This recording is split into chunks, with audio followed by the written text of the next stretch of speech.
Apakah sudah tampil teman-teman? Sudah, tapi belum full screen kok. Ya, sebentar.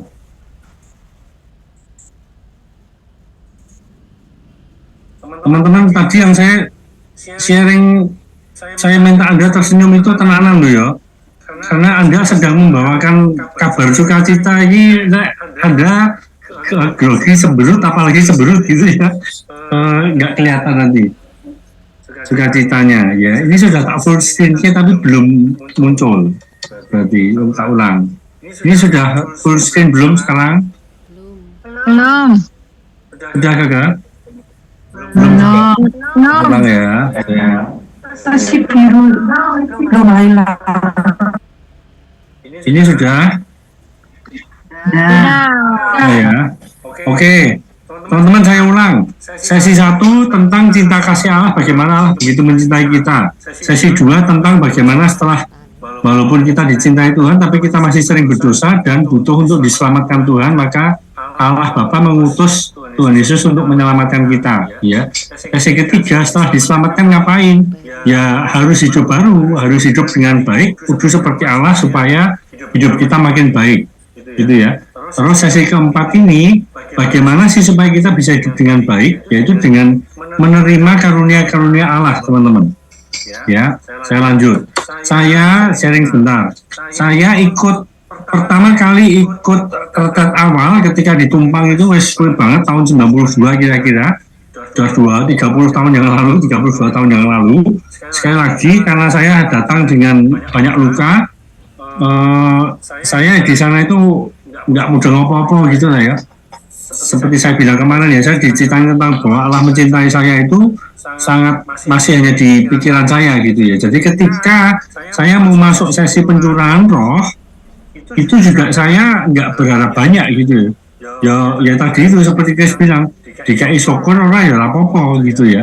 Nah, makanya waktu pencurahan roh saya nggak dapat karunia apa-apa sama sekali. Tidak berbahasa roh, resting pun tidak pernah ya, sejak saat itu tidak pernah. Saya hanya bisa nangis gitu ya, nangis toh, karunianya nangis.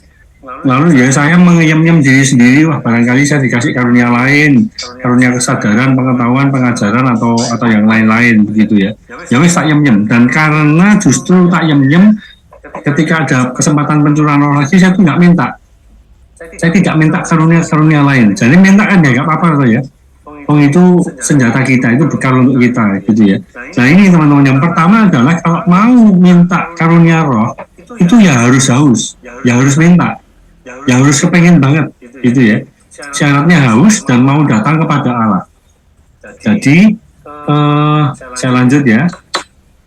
Haus lama-lama sebentar. Lalu itu ya, kata haus menunjukkan betul-betul butuh minuman ya, punya sebuah kebutuhan rohani ya. Apa itu keselamatan, pengampunan dosa, butuh karunia roh untuk pelayanan-pelayanan kita dan lain sebagainya ya. Nah itu tadi. Tapi ada juga orang yang nggak merasa butuh loh ya teman-teman ya. Mohon maaf, saya bertemu dengan beberapa teman yang hidupnya baik-baik saja ya, hidup keuangannya baik, kerjaannya baik, dengan relasi dengan istri, anak-anaknya baik dan semuanya, merasa tidak punya masalah, ternyata juga tidak terlalu merasa butuh Allah loh. Itu ya teman-teman ya. Nah maka ketika kita camp dan di sana ditunjukkan betapa berdosanya kita, betapa rapuhnya kita, betapa kecilnya kita, di situ kita merasa betul-betul bahwa Tuhan, aku butuh Allah, dan aku kepengen Tuhan, aku kepengen haus, aku kepengen bertumbuh di dalam Tuhan. Nah itu pula yang membuat saya dan istri, juga banyak teman-teman sepulang camp ya, melu cap, melu sep, melu wis retret kayak apa itu, Romo Halim itu apa nih, tulang rusuk ya, MOU wis retret karunia dan lain sebagainya, ME barang wis pokoknya ikut kabeh, karena benar-benar kami itu haus gitu ya, kami kepengen bertumbuh. Nah teman-teman, sekali lagi harus butuh, harus haus, harus kepengen, dan harus mau datang kepada Tuhan untuk menimba minuman itu supaya kita, rasa haus kita terbayarkan. Jadi harus benar-benar kepengen teman-teman ya. Lalu apa yang harus kita lakukan ya? Meninggalkan segala sesuatu yang menghalangi hubungan kita dengan Allah dan menerima Yesus sebagai Tuhan dan Juru Selamat kita. Kalau perlu teman-teman, ya, Tuhan dan Juru Selamat kita ini diulang sekali lagi, ya, bahwa Tuhan berarti kita ini manut loh sama Tuhan loh. Semua perintah-perintahnya harus kita lakukan loh, gitu ya. Jadi kita harus benar-benar meninggalkan dosa-dosa kita. Kita harus hidup di dalam Tuhan dengan baik, gitu ya. Meninggalkan dosa-dosa kita, ya. Ini digambarkan, ya. Sorry, masuk di sini dulu. Karena dosa itu menghambat segalanya. Sesungguhnya tangan Tuhan itu tidak kurang panjang untuk menyelamatkan dan pendengarannya tidak kurang tajam untuk mendengar. Tetapi yang merupakan pemisah antara kamu dan Allahmu ialah segala kejahatanmu dan membuat dia menyembunyikan diri terhadap kamu sehingga ia tidak mendengar ialah dosa-dosamu. Ya, teman-teman, sekali lagi, dosa sebagai penghambat berkat Tuhan, hubungan kita dengan pemisah kita dengan Tuhan. Ya sederhana teman-teman ya. Kalau digambar ini sederhana ya. Nanti, oke, sebentar, saya urutkan. Penghalangnya apa, dosa-dosanya apa ya. Teman-teman hati-hati dengan LGBT, mulai makin banyak ya, ilmu sihir, gaib, free sex, perselingkuhan, perzinahan, ya. Spiritualisme, pembunuhan. Kalau Anda mau kasih contoh, mau kasih sharing silahkan ya. Terus ya perampokan mungkin enggak untuk kita, pencurian, penipuan, berdusta, fitnah, kemabuan, tagihan, kecanduan, kebencian. Ya silahkan ini di-sharingkan. Saya dulu begini karena saya itu jauh dari Tuhan karena saya punya ini loh. Ada kemarahan, ada perselingkuhan, ada dan lain sebagainya. Gitu ya, silahkan di-sharingkan masing-masing. Maka kita butuh perubahan arah, meninggalkan segala sesuatu yang menghalangi hubungan kita dengan Allah dan yang membuat setan itu mungkin untuk membelenggu kita lagi. Ya, teman-teman, kecanduan sekarang juga bukan hal yang dosa-dosa kayak zaman kita muda dulu, ya. Kecanduan game, kecanduan scroll TikTok, kecanduan apa nih ya, kecanduan segala macam gadget dan lain sebagainya itu. Apa nih? Kecanduan drakor ya. Teman-teman, saya tuh sampai nggak berani nonton Netflix yang film seri loh, ya. Karena saya sudah nonton nggak berhenti. Kemarin tak lakoni mana, ya. Satu film Netflix 3 episode, 3 season masing-masing 10 episode, tak selesaikan 3 hari, ya teman-teman ya. Terus kerjaan ini pasti keter, anak-anak barang keter gitu ya, istri juga keter ya Mi ya. Yes, ya bujuku. Ya, teman-teman hati-hati ya, kecanduannya makin banyak. Kita harus makin taat kepada Allah dan taatnya ini teman-teman bukan karena takut loh, bukan sebagai budak atau pekerja, tapi karena cinta saya sama Allah. Kalau saya sayang sama anak saya nggak akan mungkin nyakiti. Kalau saya sayang sama istri saya nggak akan nyakiti dia. Sama anak saya nggak akan nyakiti. Karena saya cinta, saya melakukan, saya mau taat sama Tuhan. Itu ya teman-teman ya. Hati-hati ya. Saya ketemu dengan beberapa teman yang taat banget teman-teman saya sama Tuhan. Betul-betul taat sama Tuhan. Tapi ketika dia sharing ternyata dia bilang gini, aku ki wedi kok melanggar firman Tuhan kok. Aku wis diberkati Tuhan kaya ngene iki. Engko nek sampai aku ora taat mbek Tuhan, aku gak dosa meneh. Nek rezekiku ditarik kabeh apa ora cilaka aku. Katanya begitu teman-teman ya. Jadi taatnya itu bukan karena cinta dan hormat gitu ya teman-teman ya. Pastinya itu sudah baik, tambahi ya karena betul-betul cinta sama kamu Tuhan, maka aku mau melakukan kehendak-Mu. Gitu ya teman-teman. Lalu pertobatan tentu bersangkutan dengan perubahan arah ya. Oke, ini gambarnya ya teman-teman ya. Bagaimana mungkin kita bisa mendekat kepada Allah kalau kita membelakangi Allah, kan begitu ya. Membelakangi dan bahkan berjalan meninggalkan Allah. Maka juga berkat-berkatnya juga jauh. Tuhan menyiapkan berkatnya di Allah kita menuju ke Dia, kan begitu ya. Lalu ketika kita berpaling dari Allah ya, yang adalah terang, maka bayangan kita di depan. Kita itu hidup dalam kegelapan, makin jauh makin gelap, kan gitu ya teman-teman ya. Dan garis merah ini teman-teman, garis di mana kadang-kadang manusia itu sudah nggak tahu lagi loh batasnya ini dosa atau enggak, gitu ya. ini kan juga banyak orang alami, saya juga alami. Zaman dulu ya karena sudah nonton film porno sejak umur 2 tahun, 2 SMP, ya menganggap itu hal yang wajar gitu ya. Ya terus ngapain aku nonton nggak nyakit orang lain gitu ya. Dan itu tadi sudah merasa nggak bahwa itu bukan sebuah dosa gitu loh. Ya kalau lebih dari itu berdosa, tapi kalau malah itu enggak ya.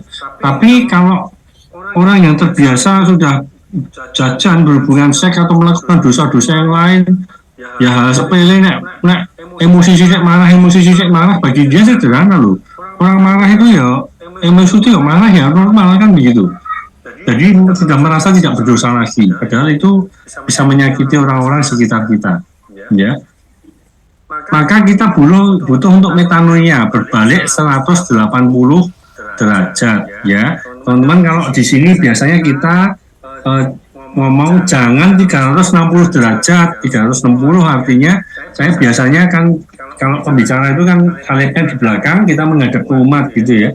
Maka kalau ngomong berbalik 180 derajat, saya ngomong kita harus bertobat berbalik 180 derajat, terus saya muter menuju menghadap kepada salib dan menyembah gitu ya.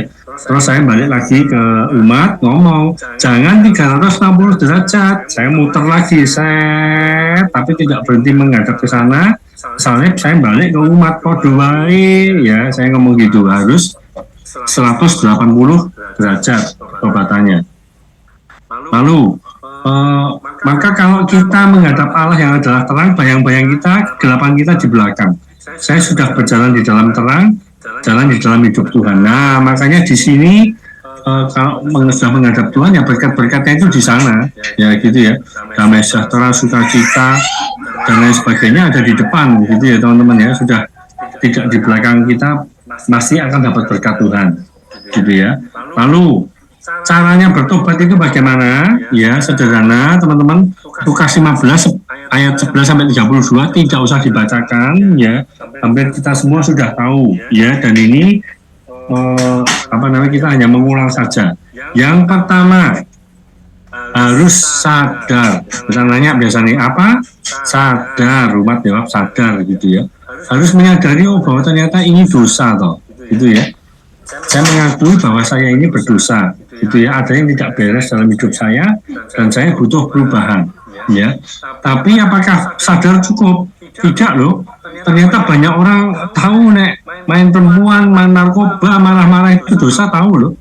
Tapi kemudian nggak boleh berhenti sampai di situ, harus menyesal. Oh iya aku marahin nyakiti pasanganku loh. Kok omonganku kok pahit banget ya. Sebaiknya tidak begitu lagi, gitu ya. Harus menyesal dulu. Ada niat ya, aku akan bangkit dan pergi kepada Bapakku. Ada kemauan untuk berubah. Ya, kalau di sesi pimpinan yang diubahkan, di sini dibahas apakah menyesal itu cukup, kemauan itu cukup? Tidak cukup. Ya, karena perubahan bukanlah perubahan sampai terjadi perubahan, gitu ya. Jadi tidak cukup, tapi paling tidak sudah menyesal dulu. Ya, ada kerendahan hatian bahwa kita ini memerlukan bantuan Allah. Yang ketiga, ya, harus mengakui, ya. Di cerita ini kan indah sekali bahwa dari jauh pun si bapak ini sudah lihat anaknya datang, bapaknya langsung datang, nangis, memeluk anaknya, bahkan gitu, nggak ngomong apa-apa. Anaknya kemudian ngomong, ya, Bapak, aku telah berdosa terhadap surga dan terhadap Bapak, ya. Lalu meninggalkan segala perbuatan dosa dan memutuskan untuk tidak melakukannya lagi. Nah teman-teman, pertobatan kita kepada Tuhan sudah dilakukan di camp. Ya, sekali lagi, acara ini kan biasanya 1 atau 2 minggu setelah camp. Jadi pertobatannya kepada Tuhan sudah dilakukan. Secara vertikalnya sudah ngaku dosa. Dia sudah mengakui kepada Tuhan. Ya, nanti saya lanjutkan untuk yang vertikal, yang horizontalnya. Lalu yang terakhir, bentar, saya kembali ke sini ya. Syarat di dalam pertobatan itu kan harus mengakui tadi. Ya, yang terakhir harus mohon ampun dan bertobat. Harus benar-benar datang, mohon ampun dan bertobat. Kalau saya pernah mukul kaki anak saya nggak sengaja, walaupun ya, saya tetap minta ampun sama dia. Maaf ya papa ya, dulu papa nggak sengaja mukul kamu, gitu ya. papa dulu pernah bentak kamu, ampuni papa ya no, gitu ya. Nah itu membuat sebuah tembok itu diruntuhkan gitu loh teman-teman ya.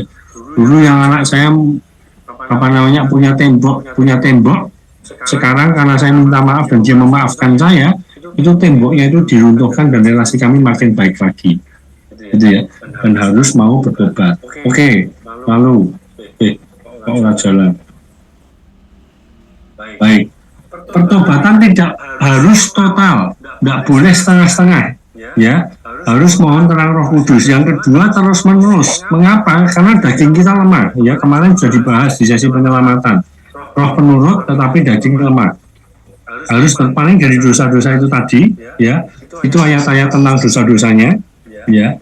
Lalu yang ini teman-teman, menerima sakramen pengakuan dosa sudah dilakukan di camp juga, ya. Nah, ini teman-teman, pertobatan itu harus vertikal kepada Allah dan horizontal kepada sesama, ya.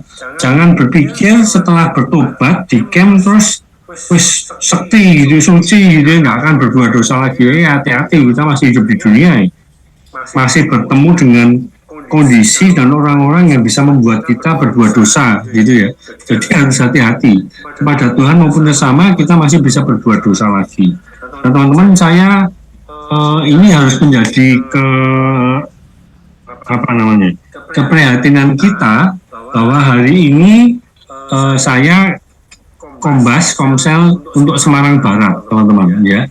Dan ternyata alumni barunya hanya satu pasang dan satu orang, gitu ya, satu pria karena istrinya sudah meninggal. Teman-teman, yang lain itu kemana? Yang lain apa sudah merasa sakti, sudah merasa suci, sudah nggak butuh komunitas lagi untuk kita berproses bersama-sama gitu loh teman-teman.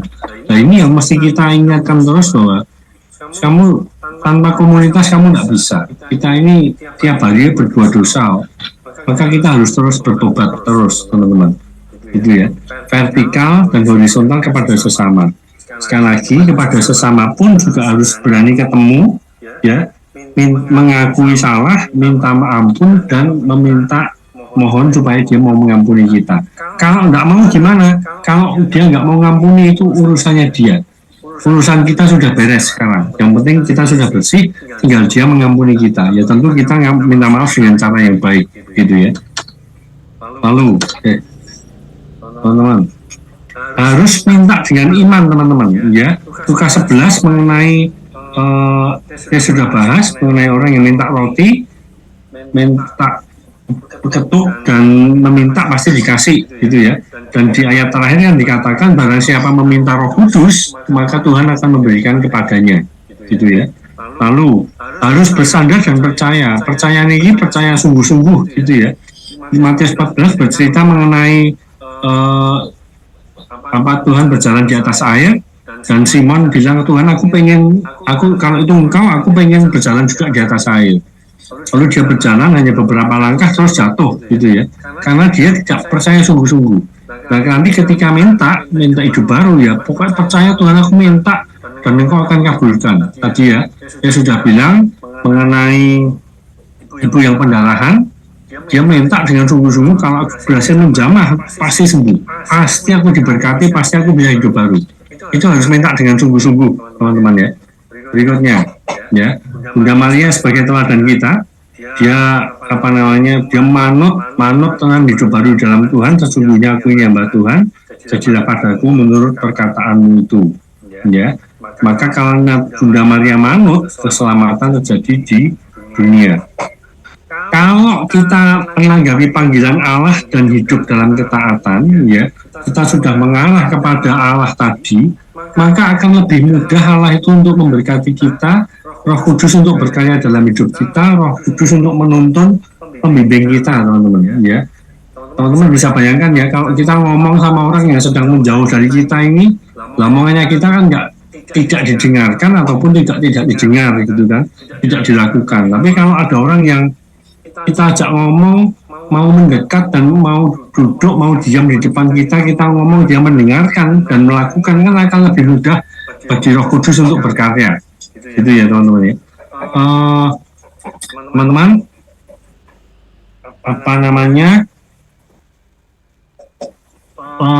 Materinya cukup. Ya, terakhir adalah ini, hidup baru. Apakah Anda mau bertobat? Ya, bertobatlah.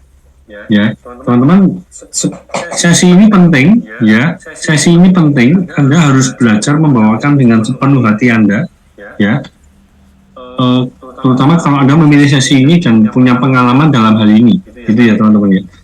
Harus diingatkan sekali lagi, kalau teman-teman pernah ikut SHDR MKS dengan saya di sesi ini, saya mendapat berkat besar sekali ketika saya ikut camp yang ketujuh dengan camp ketujuh Romo Aris pada waktu itu hadir, ya. Ketika ikut camp kan pasti ada pertobatan-pertobatan yang kita belum beres gitu ya. Maka waktu itu saya sekali lagi saya dengan berapi-api saya pengen bertobat lagi. Saya ketemu Romo Aris, saya ngomong aku pengen bertobat, aku pengen sakramen pengakuan gitu ya. Terus pelayanan loh, sudah camp yang ketujuh loh, masih berproses terus ya, namanya manusia ya. Tidak untuk dipermisifkan bahwa manusia berdosa itu wajar, tidak bisa begitu. Kita anak Tuhan, iso ya, jangan berbuat dosa lagi gitu ya. Nah pada waktu itu mengenai dosa yang vertikal, yang horizontal teman-teman, ini penting sekali karena kita masih hidup di dunia. Romalis, saya menghadap Romalis, saya ngomong, saya berjanji, saya mau bertobat di hadapan Romo mulai hari ini. Saya mau bertobat dari dosa ini, gitu ya. Dan saya akan meninggalkan ini, saya kepengen begini, ya. Teman-teman, aku ngomongnya gitu, gagah tenan loh, ngomong anak tenan loh, ya. Saya ngomong dengan sungguh-sungguh, gitu ya. Berapi-api sekali, ya. Ngomongnya sederhana sekali. Dia cuma diem, dia tersenyum, lalu dia ngomong begini, ya. Bro, orang usah kakean janji, ya ngomongnya pakai bahasa Jawa waktu itu. Orang usah kakean janji, tak kasih PR, ya tak kasih PR, ya. Teman-teman, saya ilustrasinya saya rubah sedikit, ya.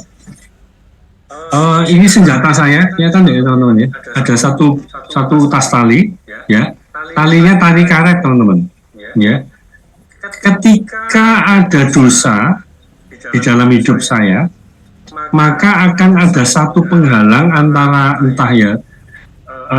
saya dengan orang itu atau dengan Tuhan tadi ya, dengan seseorang gitu ya. Ketika saya sakit hati sama seseorang, maka akan ada karet yang berikutnya lagi ya. Ketika saya ada berdosa lagi, sakit hati lagi, saya kasih contoh ya teman-teman ya, dengan istri saya misalnya, maka karetnya tambah banyak teman-teman. Karetnya tambah banyak, gitu ya. Nah di ilustrasi ini, kalau saya masih punya kemarahan, kekecewaan, kesedihan terhadap istri saya, teman-teman, ini lebih makin jelas ya. Aku kalau nggak pakai,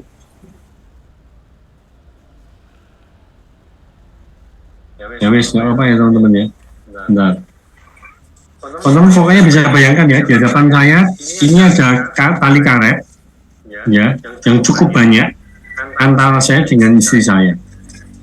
Maka ketika saya pulang camp ya, saya bertobat kepada Tuhan, tahu semua dosa-dosa saya, tapi kalau saya belum membereskan ini dengan istri saya, maka ketika nanti saya berproses dengan istri saya kan akan maju ke depan nih teman-teman ya, masih kelihatan dikit ya. Saya akan maju begitu ya. Tapi sampai pada satu titik, kalau saya nggak kuat lagi dan karetnya ini masih ada, maka relasi saya nggak akan maksimal dengan istri saya loh. Saya nggak bisa nyampe ke tempat istri saya gitu loh teman-teman maksudnya. Ya, kenapa? Ada waktu di mana ketika saya sudah berusaha berjuang memberikan yang terbaik bagi keluarga saya, bagi istri saya, bagi anak-anak saya, sudah berjuang hidup baik dan suci, ternyata istri saya masih belum puas dengan saya gitu loh ya, dan istri saya masih marah-marah dengan saya ya, dan ada waktu di mana saya capek gitu loh. Aku ngapain bertobat, aku ngapain berjuang untuk kamu dan untuk anak-anakku, nek selama ini perjuanganku tidak kamu hargai gitu ya. Maka ketika saya dalam posisi itu, maka dan saya nggak menyerah, maka saya akan kembali teman-teman, saya akan mundur, betul ya. Dan saya tegaskan lagi teman-teman, saya mundurnya tidak pada titik nol loh, ya. Saya karena ini karet, saya akan mental lebih jauh, kan begitu ya. Maka tidak heran ada firman yang mengatakan apa namanya bahwa ketika seseorang bertobat dan berbuat dosa lagi, maka dia akan bisa jauh lebih jahat, teman-teman. Nah ini yang terjadi, ya. Nah yang silahkan nanti di-sharingkan apa sharing Anda sendiri. Tapi misalnya sharing saya dengan istri adalah perkara sepele, teman-teman. Perkara sate kambing, ya. Saya kalau makan sate kambing pesannya gampang, ya. Saya guyon. Soalnya main jajak aku sate kambing, kalau sate kon aku pesannya langsung wae, ya. Satenya telu, hatinya loro, ya. Wes cukup itu, ya. Saya makan sate kambing itu belum tentu sebulan sekali, teman-teman. Makan jeroan itu juga belum tentu sebulan sekali. Tiap kali makan sate kambing, bojoku mesti ngomong jeroan terus loro itu. Gitu ya, teman-teman ya. Jadi ketika setiap mau makan sate kambing saya ilfil, teman-teman. Ya, nggak enak hati gitu ya. Bahkan kadang-kadang lihat apa namanya, lihat parang sate kambingnya aja sudah nggak senang hati gitu ya, kalian hal nggak enak. Dan ini kan menjadi karet yang nggak enak, teman-teman. Ya, satu lagi, teman-teman. Saya ternyata punya masalah dengan mama saya. Mama saya tidak menjadi mama yang baik pada waktu itu karena dosa-dosanya dia, gitu ya. Dia tidak mempedulikan anak-anaknya. Maka sederhana sekali, teman-teman. Ketika saya marah sama mama saya, hati-hati ini teman-teman perlu camkan ya. Saya marah kepada seorang ibu yang meninggalkan anak-anaknya, tidak punya waktu untuk anak-anaknya. Maka saya juga akan marah kepada ibu-ibu lain yang juga tidak punya waktu untuk anak-anaknya. Teman-teman nangkap sampai di sini ya. Saya marahnya kepada mama saya, tapi kalau saya nemu orang lain yang berselaku seperti mama saya juga akan marah, teman-teman. Ya. Nah, ketika saya ikut retret suami istri dengan Tomo Aris, yang nanti semoga menjadi retretnya CFM, teman-teman. Ada satu sesi pemulihan di mana Romo itu minta, saya waktu itu sedang marah-marahnya sama istri saya karena terlalu banyak pelayanan, ya. Ada satu sesi di mana Romo minta kami untuk pemulihan. Joy sosok guyu, ya. Apa namanya, ketika Romo minta kami untuk berpelukan, ya saling memaafkan, saya tiba-tiba nangis beguguk, teman-teman. Saya nangis beguguk beneran, ya. Sampai istri saya katanya malu. Jadi, ini bojoku orang lain berkata, wah ini masih sering menyakiti hatinya Michael, gitu ya. Ya. Ternyata bukan itu, teman-teman. Ketika saya marah sama Keke, saya itu terbayang mama saya menyakiti hati saya, hati saya dan saudara-saudara saya, gitu ya. Jadi saya itu sebenarnya nggak terlalu marah sama Keke, saya marahnya sama mama saya, ya. Dan ketika saya pada waktu itu mau memaafkan mama saya, ya, memaafkannya sederhana, teman-teman. Ya, Romoris ngajari, katakan di dalam nama Tuhan Yesus, aku mengampunimu, Ma, untuk hal ini. Yang untuk hal yang lain kalau ingat ya silakan. Ini kayak diputus, teman-teman, kayak tes gitu ya. Jadi karetnya makin dikit. Ya, ketika saya mengampuni mama saya beres loh sama istri saya loh tentang ini loh. Teman-teman tangkap ya. Ya, saya beres dengan pertobatan saya dengan mama saya, ya, kehidupan saya dengan mama saya, maka saya juga akan beres dengan istri saya dan orang-orang lain yang bersikap seperti itu. Nah, teman-teman bayangkan kalau apa namanya karetnya ini demikian banyak, ya, maka banyak karet yang perlu diputuskan. Caranya bagaimana, ya? Nah ini PR, teman-teman. Anda harus hati-hati sekali ketika nanti membawakan ini. Caranya adalah Anda harus berani meminta maaf dan dimaafkan, saling memaafkan satu dengan yang lain. Bentuknya apa? Bersyukur bahwa kita di Semarang, di KS Purwokerto boleh mengadakan pembasuhan kaki, ya. Itu menjadi upacara yang sangat sakral, sangat penting, ya, teman-teman, ya. Karena beberapa waktu yang lalu ketika ada acara MKS dan pembasuhan kaki, ada seorang teman yang sudah pelayanan sekian lama ternyata belum mau dan belum bisa memaafkan saudaranya, teman-teman, ya. Dan ketika saya tahu dan saya membujuk dia, ya kok aku mau, ya. Dan dia melakukan pembasuhan kaki walaupun figurnya tidak ada di situ. Apa namanya, dia betul-betul lega sekali, lepas bebas sekali, happy sekali, teman-teman, ya. nanti untuk upacaranya ya tadi teman-teman yang penting teknis upacaranya ya nanti perlu dipelajari lagi ya, tapi prinsipnya harus mau memotivasi umat ini ke teman-teman ini supaya mereka mau betul-betul pembasuhan kaki, mau memaafkan dan mau untuk dimaafkan gitu ya, artinya memohon ampun dan mau memaafkan gitu ya. Teman-teman ini penting kepada siapapun ya, diingatkan saya lagi bahwa bisa jadi kepada papa kita, mama kita, kakak kita, adik kita, saudara-saudara kita, om, tante, ya pasangan, anak-anak dan lain sebagainya. Wis beres ya kabeh, ngapain sih hidup di dalam kemarahan gitu ya. Maka saya selalu sharing bahwa salah satu berkat yang terbesar yang saya dapat ketika ikut camp dan seterusnya adalah saya tidak punya musuh lagi. Saya happy hidupnya, saya lepas bebas. Ya nggak punya musuh kan ya happy ya teman-teman ya, nggak ada keterikatan lagi kan happy, nggak ada kemarahan, nggak ada kesedihan, nggak ada kekecewaan lagi gitu ya teman-teman ya. Jadi sesi ini tadi sudah selesai bahwa bertobatnya kepada Tuhan, tapi harus ditutup dengan mau mengampuni dan diampuni gitu ya, memberikan ampun gitu ya, sehingga hidup kita beres, sehingga kasih karunia Tuhan, berkat-berkat Tuhan lebih bisa mudah untuk masuk dalam hidup kita dan kita bisa hidup baru dengan lebih mudah ya. Sebagai penutup ya, saya mengulang, ini yang berikut ini tidak akan ada di materi, tidak ada di materi slide untuk ditayangkan kepada umat teman-teman ya. Saya ulang sekali lagi, sesi 4 bertujuan untuk masuk dan tujuannya untuk hidup baru dan menerima karunia Roh Kudus, harus meninggalkan segala sesuatu yang menghalangi hubungan kita dengan Allah dan menerima Yesus sebagai Tuhan dan Juru Selamat kita ya. Sekali lagi teman-teman, Tuhannya diingatkan, karena kalau hanya sebagai juru selamat kita nggak mau ngakui sebagai Tuhan, nggak mau menjalankan perintahnya, maka banyak dosa yang masih dilakukan gitu ya.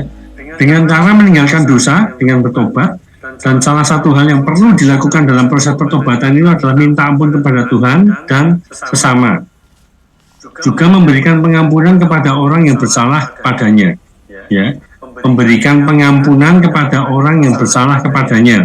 Ini yang terakhir tadi saya sampaikan ya teman-teman ya, bukan minta maaf tapi harus mau memberikan pengampunan gitu ya. Lalu berani bangkit juga saat jatuh dalam kelemahan dan kerapuan kita ya. Yohanes 1 minta kita mengakui dosa kita dan tinggalkan ya. Teladannya dari Tuhan Yesus yang lebih dulu mau mengampuni para muridnya, yang meninggalkan saat Tuhan Yesus ditangkap, disiksa dan disalibkan, berani bertanggung jawab terhadap dosa kita sendiri, seperti Tuhan mengambil tanggung jawab menebus semua dosa kita. Sesi tanggung jawab ya, juga ada di sesi pimpinannya yang meninggalkan dosa-dosa kita.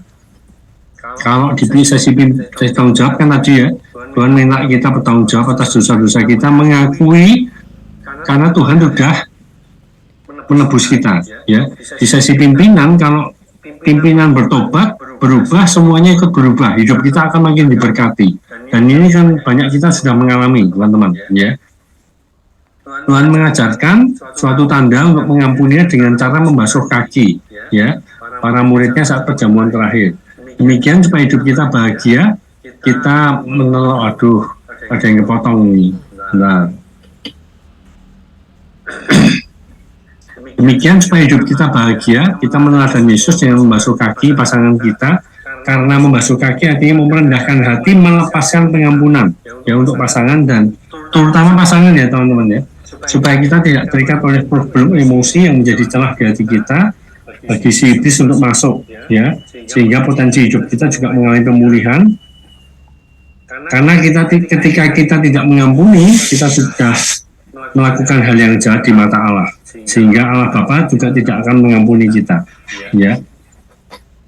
Baik teman-teman, materinya cukup di situ ya. Sekali lagi teman-teman, prinsipnya adalah untuk menerima karunia Roh untuk hidup baru harus minta ampun, meninggalkan dosa, dan juga mau memberikan pengampunan teman-teman. Itu penting sekali ya. Sharingnya apa, silahkan teman-teman cari sharingnya sendiri ya.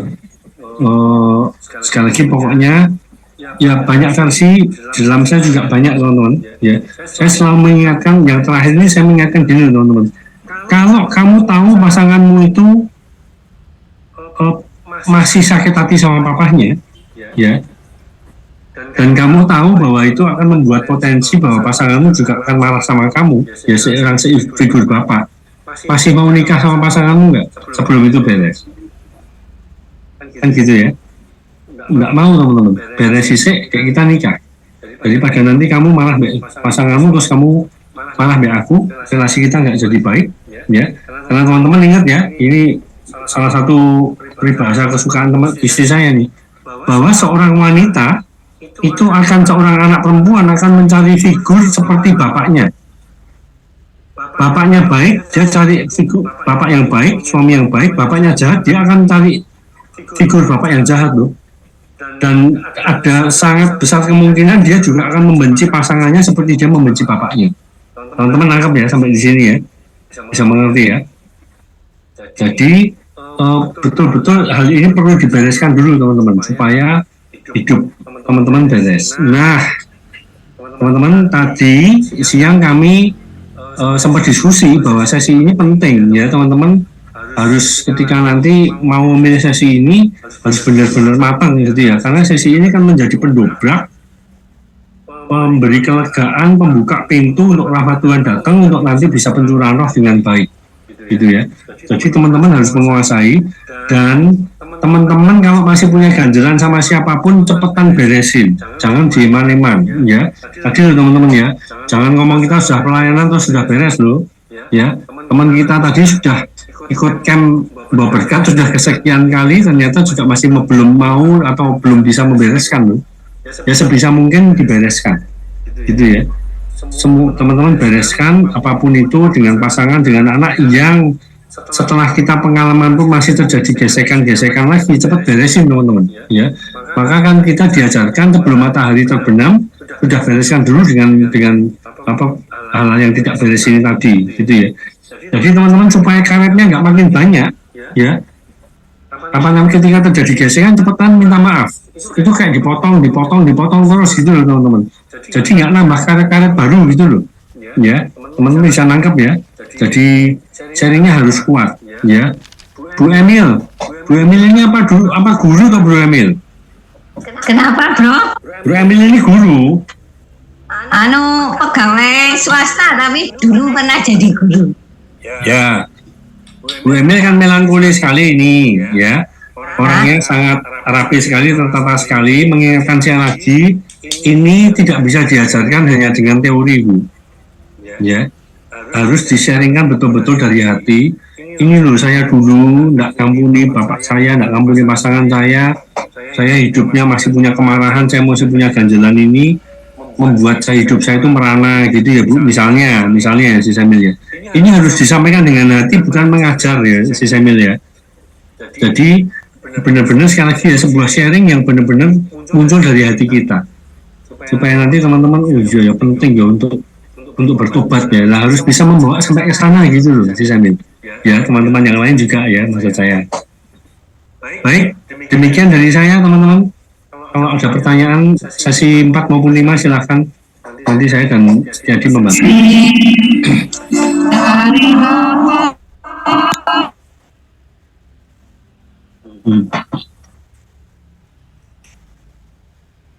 Oke teman-teman, ayo nanya, ini sesi penting soalnya. Saya tanya bro. Silakan si Samil. Bro Michael, saya agak sedikit bias antara sesi 3 dan 4 goalnya ya. Kalau sesi 3 kemarin saya goalnya itu untuk berubah menjadi baik kan tidak gampang, karena kita bisa kembali lagi ke masa yang lama, hidup kita yang lama. Untuk berubah menjadi hidup yang baru, yang konsisten, kita perlu Roh Kudus. Itu sesi ketiga yang saya tangkap ya. Kemudian untuk sesi keempat, goalnya tadi kan bertobat dengan bertobat kepada mohon ampun kepada Tuhan, dan juga saling mengampuni dengan sesama kita, supaya kita nanti mendapatkan berkat-berkat dari Tuhan. Itu yang saya tangkap gitu, betul nggak bro? Baik, ya si Samuel teman-teman, maka sekali lagi ya hati-hati, baik di sesi camp maupun sesi MKS ini kan ada semacam hal yang mirip ataupun sama gitu ya. Si Samuel yang sampaikan tadi di sesi 3 betul ya, tapi di sesi 3 itu lebih diutamakan pada hidup barunya si Samuel. Hidup baru itu seperti apa toh? Ya, ini iming-imingi supaya mereka mau hidup baru. Kemarin Setiadi menyatakan seperti itu ya. Kilo, enak hidup baru gitu ya. Kayak begitu hidup baru, sama istri enak, sama anak enak, rumah tangga enak sekali ya. Dengan kami bekerja sama, rezeki juga makin baik, itu kan juga sebuah berkat gitu ya. Lalu apalagi, nggak punya musuh dan lain sebagainya, pokoknya hidupmu enak tenang. Jadi ngiming-ngimingi betapa enaknya hidup baru di dalam Tuhan si Samuel. Fokusnya di situ dulu, ya. Bahwa tadi hidup baru harus jangan ya hidup di dalam Tuhan pasti ya, hidup di dalam Tuhan dan lain sebagainya. Tapi di sesi 4 ini lebih memfokuskan kepada meninggalkan dosa dan bertobatnya si Samuel. Sekali lagi ya, sesi 3 ngiming-ngimingi betapa enaknya hidup baru di dalam Tuhan. Ya, saya mengalami bagaimana sampai sekarang ini firman yang hidup. Ya, bacaan hari ini kok rasanya kok benar-benar buat aku gitu ya. Apalagi pada waktu itu ya, awal-awal bertobat itu ya, ikut kombas, ikut PD, semua orang mendengarkan firman yang sama, seolah-olah Allah itu betul-betul ngomong sama saya pribadi, Michael ini loh, kamu tuh masih begini. Terus betul-betul hidup dalam Tuhan tuh enak banget, itu sih Samuel. Ya, penekanannya berbeda. Edwin, ayo ngomong garuk-garuk terus. Untuk sesi keempat ini yang relevan atau nyambung ke sesi camp, itu sesi berapa ya bro?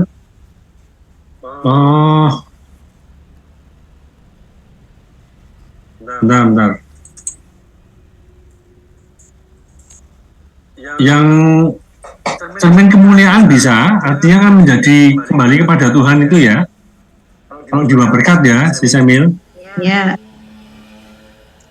Terus ya tadi apa nih? Ya pokoknya yang jadi imam, nabi dan raja itu jiwa berkat sesi apa? Cermin kemuliaan itu, ya itu si Samuel kira-kira. Itu kan nggak akan terjadi kalau kita nggak bertobat si Samuel. Teman pewaris tahta kasih karunia bukan ya? Itu sesi 5 imam, nabi dan raja. Sesi 5 imam, nabi dan raja si Samuel.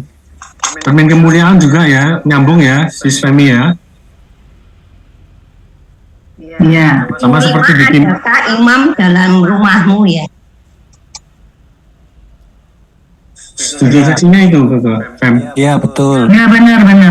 Ya oke, ada imam dalam rumahmu ya. Lalu cermin kemuliaan, karena tadi kita mau jadi kalau di Priskat sesi pimpinan dan tanggung jawab ya. Kita nggak akan terima berkat Tuhan, nggak akan bisa hidup baru kalau kita masih nggak mau bertanggung jawab atas dosa-dosa kita. Dan kita nggak akan bisa dipulihkan kalau kita nggak bertobatan di sesi pimpinan. Ya, baik bro, terima kasih. Ya, silakan yang lain.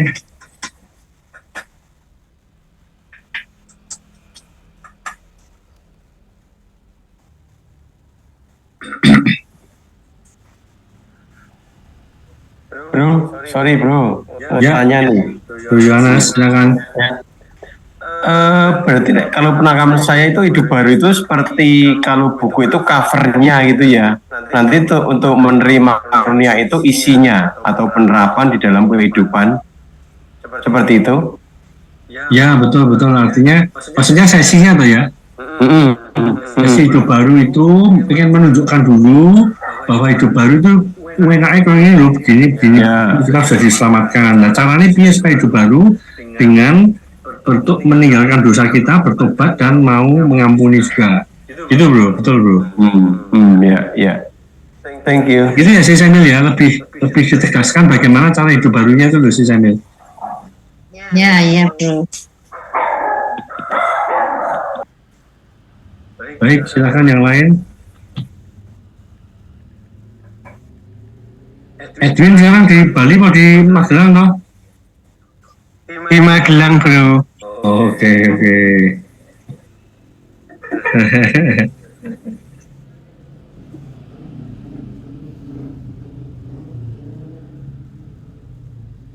Cukup teman-teman atau bingung? Bro Aris? Bro Aris terlempar ya. Bro Ernest? Siswani? Pengen KPKS Bro Michael. Siap, siap, Budin.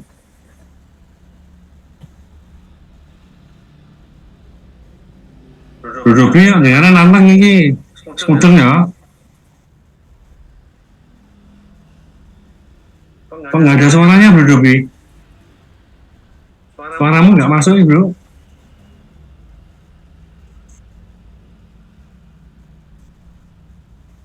Speakernya nggak masuk tuh. Sudah open mic, tapi kok suaranya nggak terdengar Bro. Yo ketik main dalam pertanyaan Bro.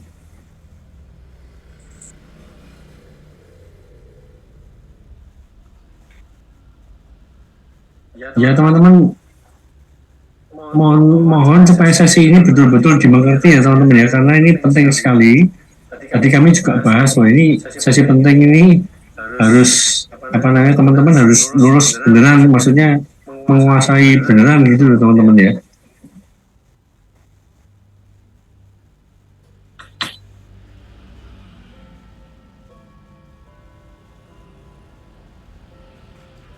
Oke Bro Dobi, silakan diketik.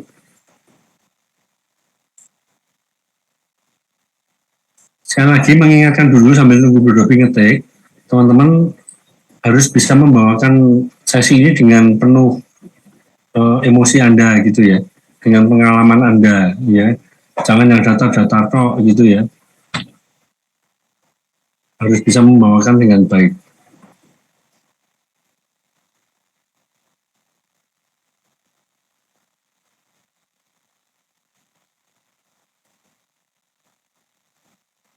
Teman-teman sambil nunggu saya sharing ya.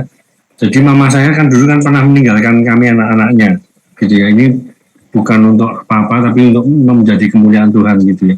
Dan ketika saya sadar bahwa ternyata kemarahan saya dengan mama saya ini membawa dampak dalam hidup saya, seperti yang saya sampaikan tadi, masih ada karetnya tadi, saya nanya Romo Arismo, perlu tak beresin nggak ya Mbak Mama ya? Artinya saya perlu ketemu Mama, terus minta maaf sama Mama itu saya sudah lakukan ya. Hanya perlu nggak saya mengingatkan Mama bahwa Mama itu sebenarnya juga pernah dosa sama anak-anak loh gitu loh. Maksud saya begitu supaya ya Mama saya itu mau minta maaf gitu. Bukan karena kami butuh minta maaf, tapi karena supaya Mama saya itu mau minta maaf supaya temboknya dari sisi Mama saya itu runtuh gitu loh teman-teman ya. Teman-teman nangkap maksud saya ya. Nah tapi Romo ngomong serah-usah mamamu tua, kamu bereskan dengan dirimu sendiri saja gitu ya. Nah ya sudah saya bereskan saya sendiri, lalu tiba-tiba dengan suatu saat dengan cara yang sangat ajaib, ketika saya ingat sekali waktu itu istri saya masih kerja, mama saya pas di Semarang, kami berdua ngantar istri saya kerja, nah turunnya itu pasti gombel. Saya ingat sekali teman-teman, pas di sekitar rumah sakit Elizabeth itu tiba-tiba kami tuh ngomong-ngomong cukup intens tentang firman Tuhan, dan mama saya itu ngomong, Mama ini kayak sadar loh bahwa mama saya kan kadang-kadang ikut ke gereja Kristen kakak saya. Saya ini Bani itu suku ya. Bani ini papamu ini sekarang di tangannya mama loh. Papa ini kayak sadar gitu ya. Apa namanya, mama itu bertanggung jawab untuk anak-anak kita. Nah saya di dalam hati itu Roh Kudus kayak ngomong sekarang gitu ya. Nah saya ngomong, Mah yang mau sampaikan itu benar sekali Mah, bahwa Baninya papa itu sekarang di tangannya mama. Dan mama itu punya tanggung jawab besar untuk mendidik kami gitu ya. Dan mama harus sadar bahwa permasalahan yang anak-anak alami saat ini, kami waktu itu banyak masalah ya, itu juga karena mamaku, karena dosanya mama dan dosanya papa.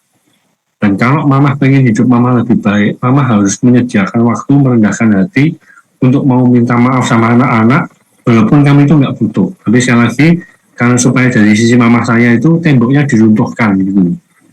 Nah, saya cerita panjang lebar, mama saya ya nangis gitu ya, sadar bahwa dia menyadari dosa-dosanya. Sekali lagi ya, sadar akan dosa-dosanya, dan butuh kasih karunia Allah, mau bertobat, kan begitu ya teman-teman tadi ya. Nah, terus mama harus gimana? Ya kalau mama mau nanti kapan dulu tak undang kita kumpul bareng ya. Ya siapa mama silakan ngomong untuk minta maaf sama kita, gitu ya teman-teman ya. Nah ini ngomong rada gagal lagi gitu ya. Dan suatu saat kami memutuskan bulan Desember kami kumpul di Jakarta ya. Kami kumpul semua anak mantu dan apa namanya ya sekarang udah ngomong-ngomong, sekarang mama ngomong-ngomong gitu ya. Mama saya pun ngomong itu masih dengan ketakutan, dengan nangis gitu ya teman-teman ya. Ya mama minta maaf dan dulu pernah mau meninggalkan anak-anak dan lain sebagainya ya. Tidak dorong anak-anak mau maaf kita gitu ya. Ya apa namanya sekali lagi biasa kalau membawakannya di depan ya mesti nangis gitu ya teman-teman ya. Nah anak-anak yang ngaku mama yang ngomong wis mahus dari dulu sudah kami maafkan, cuman kami itu butuh mama yang minta maaf supaya mama pegol gitu teman-teman ya. Itu sharing tambahan saya teman-teman, silakan nanti sharing Anda masing-masing, sekali lagi harus dengan perasaan, dengan sungguh-sungguh. Oke Bro Dobri, di sesi 1 ada pengajaran bahwa Allah ingin memberikan kehidupan yang lebih baik pada kita supaya bisa dibedakan dengan kelimpahan. Di sesi 4 tentang ini Bro, ini dulu ya Bro, sesi 4 sebenarnya tidak banyak bercerita mengenai kelimpahan ya Bro. Penekanannya pada kita masih berdosa, tinggalkan dosa, bertobat dan mau mengampuni. Gitu ya Bro Dobi. Sesi 4 poinnya di situ. Sesi 1 cinta kasih Allah mestinya dengan yang Bro Dobi tanyakan dengan sesi 3 tadi, hidup baru tadi ya Bro.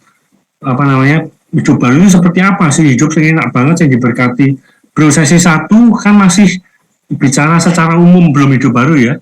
Artinya bahwa Allah itu begitu mengenai sisinya Allah mencintai kita dulu Bro.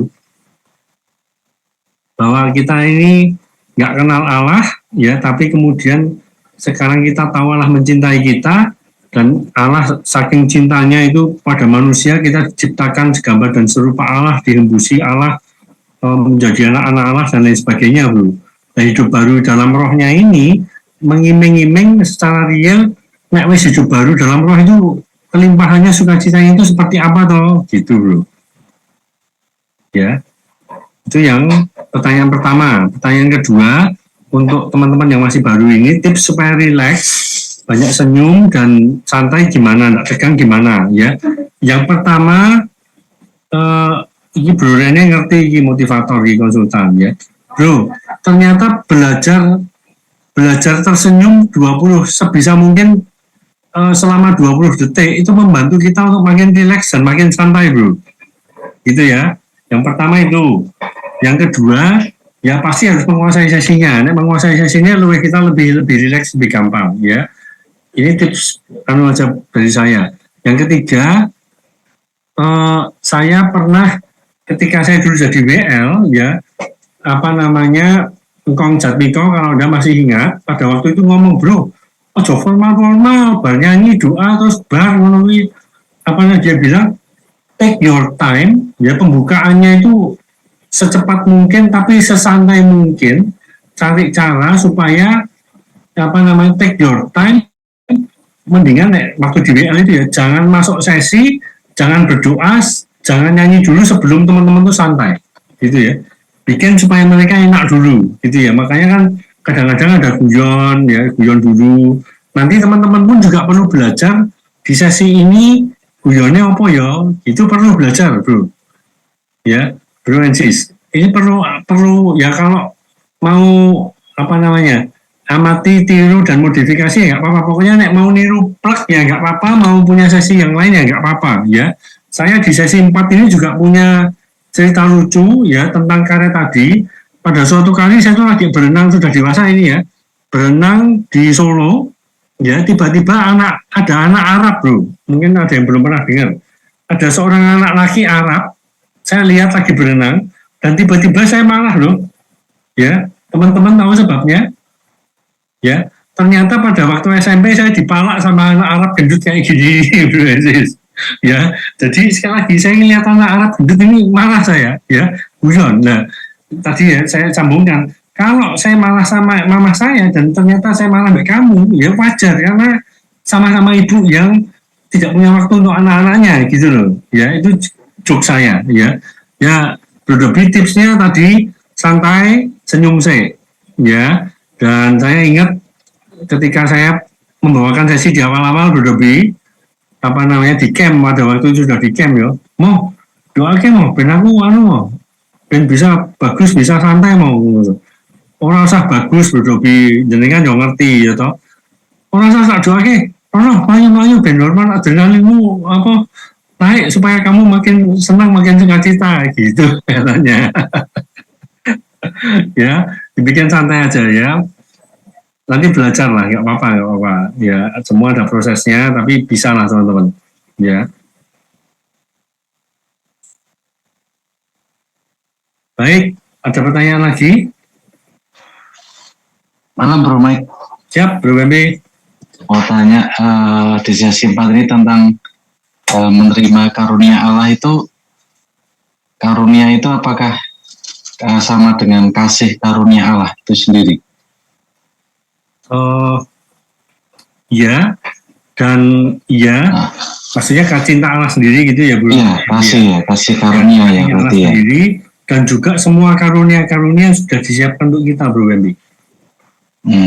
Ya kan apa? Karena kaitannya yang di sesi 4 ini kan tentang minta ampun, mengampuni, terus juga apa? Berikan pengampunan, bahkan meninggalkan dosa. Kan berarti kan memang apa? Kasih karunia ya, berarti kasih. Tadi kan sempat baca firman Tuhan di Roma 3:24 kan, karena kasih karunia Allah kita dibenarkan cuma berarti sama ya. Kaitannya dengan kasih karunia itu sama ya Bro Mike ya? Ya betul. Oke, ya. Tapi nanti di Bro 5 kan dipertegas mengenai karunia-karunia itu apa aja tadi loh Bro. Iya yang gitu. Karunianya ya, bukan kasih karunianya. Iya. Oke. Thank you Bro Mike. Ya. Bro Iwan Purwokerto, Bro Priyo, monggo. Siskati.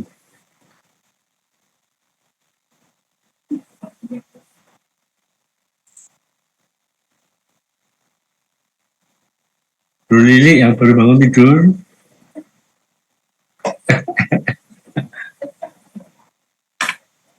Oke. Cukup teman-teman? Baik, kalau cukup saya serahkan ke Joyce untuk dilanjutkan ke acara berikutnya. Ya, terima kasih Bro Michael untuk sesi 4-nya.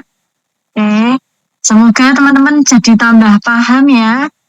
Dari sesi 1 sampai 5 ini sudah diolah semua dan sudah disampaikan. Semoga teman-teman kita yang teman-teman yang menerima dan belajar malam hari ini 3 kali Zoom ini jadi tambah ngerti, tambah mudah. Baik, selanjutnya saya akan minta tolong untuk Bro Setiadi. Halo Bro Setiadi. Ya. Selanjutnya Bro Setiadi akan menyampaikan ke teman-teman hal-hal apa yang perlu dilakukan atau secara teknis bagaimana. Silahkan Bro Set, terima kasih. Baik malam teman-teman. Saya cuma menambahkan supaya nggak bingung ya cara berpikirnya itu secara sistematis. Saya menambahkan sesi 1 itu kita berbicara tentang cinta kasih Allah. Ya. Jadi Allah itu mengasihi manusia itu ciptaan yang berharga dan mulia. Nah, sebagai bentuk cinta kasih Allah, ya kasih itu dibuktikan dengan kehadiran. Itu masuk sesi yang kedua. Ya Allah hadir menjelma menjadi manusia sebagai bentuk apa? Sebagai bentuk cinta Allah kepada manusia. Itu bukti nyata cinta kasih Allah kepada manusia, yaitu Allah hadir sebagai manusia. Sesi yang ketiga, untuk membalas cinta kasih Allah yang sudah hadir sampai mengorbankan anaknya yang tunggal, maka kita harus mempergunakan hidup kita untuk apa? Untuk membalas cinta kasih Allah. Bagaimana caranya? Yaitu hidup kita harus menjadi seperti apa? Berubah jadi menjadi hidup baru dalam Roh Kudus. Nah, itu baru dalam Roh Kudus itu yang seperti apa? Seperti Saulus berubah menjadi Paulus, itu yang paling gampang. Nah, kemudian untuk berubah, untuk bisa berubah, kita perlu pertolongan. Pertolongan siapa? Pertolongan Roh Kudus. Bagaimana caranya Roh Kudus hadir? Nanti akan kita dapatkan di sesi yang kelima. Tetapi ada syaratnya, tadi Bukis bilang A, B, dan C. A itu as, meminta, B itu believe, percaya, C itu confess. Nah, di sesi yang keempat kita bicara mengenai confess. A dan B-nya akan dibahas lebih lanjut di sesi yang kelima. Tapi confess itu dibahas, digambarkan di sesi yang keempat, yaitu bertobat. Bertobat tidak hanya itu adalah bertobat secara vertikal dan secara horizontal. Vertikal itu minta ampun kepada Allah. Sudah kita lakukan pada saat mengikuti camp. Ya, sudah kita lakukan saat mengikuti camp, kita maju altar call, kita sampai nangis, mengubung sampai karu-karuan, sampai ada yang resting, dan kita tutup dengan apa? Dengan mengaku dosa. Itu adalah bertobat secara vertikal. Yang belum kita lakukan apa? Bertobat secara horizontal, yaitu mengampuni. Mengampuni nggak cukup hanya dengan mengampuni, tapi juga dengan cara minta ampun. Mengampuni dan minta ampun itu dipraktekkan melalui cara basuh kaki. Ya, secara garis besar seperti itu. Jadi jangan bingung. Karena tadi kok awut-awutan dari sesi 3 bentrok dengan sesi 4, ada yang sesi 1, kok ada yang sesi 4, ada yang sesi 3-nya, kok ada yang sesi 4. Enggak, itu urutannya seperti itu. Secara sistematis, cara berpikirnya, 1, cinta kasih Allah. Cinta kasih Allah sebagai bentuk wujud cinta kasih Allah kepada manusia. Allah menciptakan manusia, ada 4, itu yang membedakan ya, sudah saya jabarkan. Nah, kemudian sebagai bentuk cinta kasih Allah, salah satu bentuk, makanya kalau orang pacaran jangan ngomong kalau aku sayang kamu, aku cinta kamu, tapi nggak pernah ngapel, itu omong kosong ya. Maka sebagai bentuk perwujudan cinta kasih Allah, Allah hadir dalam bentuk dalam wujud manusia. Ya, kemudian untuk membahas cinta kasihnya, kita pun juga harus berubah, yaitu dengan hidup baru dalam roh. Nah, syarat untuk menerima roh ada 3, as, believe, dan confess. As dan believe nanti akan dibahas di sesi 5, pencurahan Roh Kudus, sedangkan confess-nya di sesi yang keempat, yaitu bertobat, minta ampun, dan mengampuni. Itu secara garis besar seperti itu. Ini kenapa Di Lili mau minta minum kopi, saya juga mau, Bu Lili. Penyelamatannya tadi kenapa bro? Penyelamatannya di sesi 2 yang bisa katakan sebagai kan langsung dari kasih Allah terus ke hidup baru syaratnya adalah dalam sesi keempat itu yaitu pertobatan.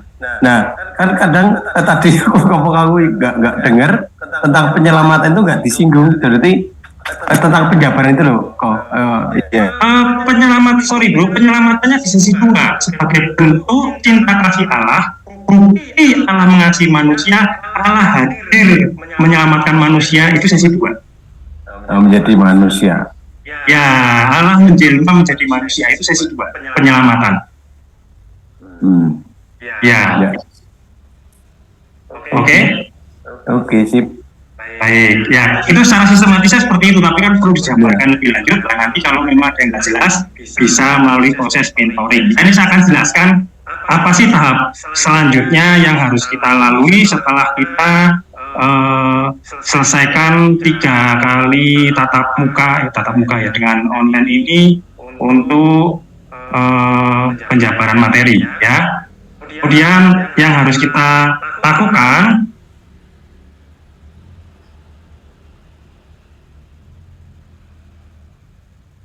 ya.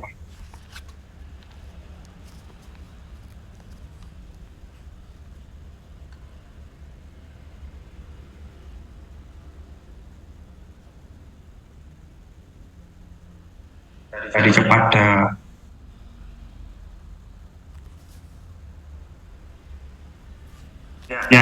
Jadi proses pembekalan materinya sudah selesai. Kita akan masuk proses berikutnya, yaitu proses mentoring. Ya, saudara-saudara, untuk masuk ke proses mentoring ini ada beberapa poin yang harus kita simak bersama-sama. Ya, ini bukan berarti kita mau mempersulit Anda untuk Anda menjadi seorang pembicara, bukan. Tetapi memang tahapannya harus melalui proses seperti ini. ini pun nanti juga akan Anda lewati ketika Anda bermaksud untuk melayani sebagai pembicara di camp, ya, juga sama prosesnya seperti ini. Maka kita ya mau nggak mau harus berproses bersama-sama ya untuk melayani. Memang butuh pelayan yang humble, ya, yang mau rendah diri, mengikuti semua proses dengan baik. Yang pertama adalah peserta TFI setelah ini akan memilih salah satu sesi MKS yang sudah saya, Bro Michael dan Bro Chris jabarkan, yaitu dari sesi 1 dan sampai sesi 4. Ya, sesi 5-nya jangan dulu, karena sesi 5-nya mungkin setelah nanti Anda berbicara, membawakan sesi 2-3 kali, baru nanti mungkin Anda akan belajar untuk membawakan sesi yang kelima, karena sesi yang kelima agak berbeda dengan sesi-sesi yang 1 dengan sampai 4. Maka nanti satu orang peserta silakan memilih satu sesi dulu, ya, jangan banyak-banyak, satu sesi dulu. Nah, setelah itu nanti akan dibuat list di grup WA TFI, grup WhatsApp TFI. Peserta TFI diminta untuk mengisi list sesi yang dipilih selambat-lambatnya Selasa, berarti besok ya, tanggal 26 Maret 2024 jam 6 sore. Nanti ini listnya akan dibuat oleh Sis Joyce di grup WA. Silakan nanti yang mau sesi 1 silakan masukkan namanya di sesi 1, sesi 2 siapa, sesi 3 siapa, ya. Kemudian langkah selanjutnya adalah peserta diminta untuk membuat kesaksian tertulis, ya. Ini dibuat dalam file, mau Word boleh, mau PDF boleh. Silakan diketik pakai handphone aja, ya. Tapi kalau mau pakai dibuat di laptop juga nggak masalah, nanti dikirim ke WA-nya Sis Joyce. Ini nomornya 081 7559 877, di grup WA juga ada. Jangan dikirim di grup WA ya saudara, karena yang kami khawatirkan kalau sampai nanti malah grupnya ada yang salah mencet sampai ke broadcast kemana-mana, itu kan namanya kan kesaksian saudara kan harusnya kan tidak tersebar kemana-mana gitu ya. Kami takutnya kalau nanti ada kesalahan teknis dan lain sebagainya, maka silakan didapri WA secara pribadi ke Sis Joyce. Nomornya ini 081 7559 877, ya. Maksimal 1 halaman folio. Ukuran fontnya 12. Kenapa kok kami tentukan maksimal 1 halaman folio, ukuran font 12, kok sampai ukuran fontnya juga harus ditentukan? Karena kalau Anda menulis 1 halaman folio dengan font 12, ini paling tidak berarti kesaksian itu berkisar antara 15 menit, sekitar 15 menit. Jadi jangan banyak-banyak, sekitar 1 halaman folio, ukuran font 12, selambat-lambatnya dikirimkan ke WA-nya Sis Joyce, itu hari Kamis, tanggal 28 Maret 2024. Ya. Nah, yang keempat, peserta yang tidak melaksanakan 3 poin di atas, yang pertama, memilih sesi, kemudian menuliskannya, maka sampai batas waktu yang telah ditentukan, maka peserta dianggap gugur atau mengundurkan diri sebagai peserta audisi karena mungkin belum siap untuk maju audisi, ya. Ini kenapa kok poin ketiga ini kita minta untuk menuliskan kesaksian? Karena nanti kita akan cross-check kembali, ya, kami akan meng-cross-check kembali apakah kesaksian Anda itu relevan dengan sesi yang sudah Anda pilih, atau mungkin kesaksian Anda akan lebih relevan dengan sesi yang lain. Kami akan mengarahkan kesaksian Anda ini sebaiknya lebih baik kalau dipakai di sesi yang kedua atau ketiga atau keempat, seperti itu. Ya, kami akan membantu untuk mengarahkan kesaksian Anda ini sesuai nggak dengan sesi yang Anda pilih, ya. Nah, yang kelima, setelah ini semua selesai, 1, 2, 3, 4 selesai, maka panitia akan membagi mentor untuk peserta TFI. Jadi mentornya bukan Anda yang memilih, tapi nanti mentornya akan ditentukan oleh panitia dan akan diinfokan melalui grup WA TFI. Ya, akan diinfokan melalui grup WA TFI, akan diumumkan di situ bahwa si A, si B, si C, si D, si E, mentornya adalah siapa. Kemudian selanjutnya mentornya siapa, yang ketiga mentornya siapa, seperti itu. Ya. Kemudian yang keenam, setelah mendapatkan mentor, peserta TFI akan melakukan mentoring dengan para mentornya masing-masing. Jadwal mentoring akan diumumkan di grup WA TFI. Dan nanti akan dikelompokkan, misalkan ada 10 peserta dengan mentor saya, maka nanti akan dikelompokkan, kita akan membuat grup kecil, kemudian kita akan melakukan mentoring. Caranya sama dengan cara online. ya.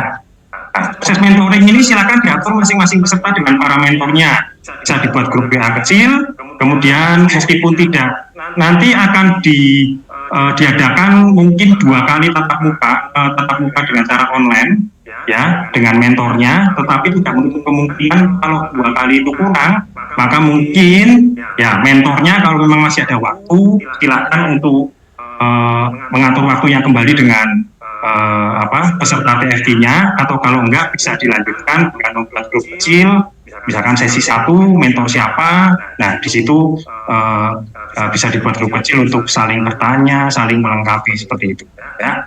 Untuk para peserta TFT yang Bapak sebaiknya menyusun materi sesuai dengan materi yang sudah kami trainingkan.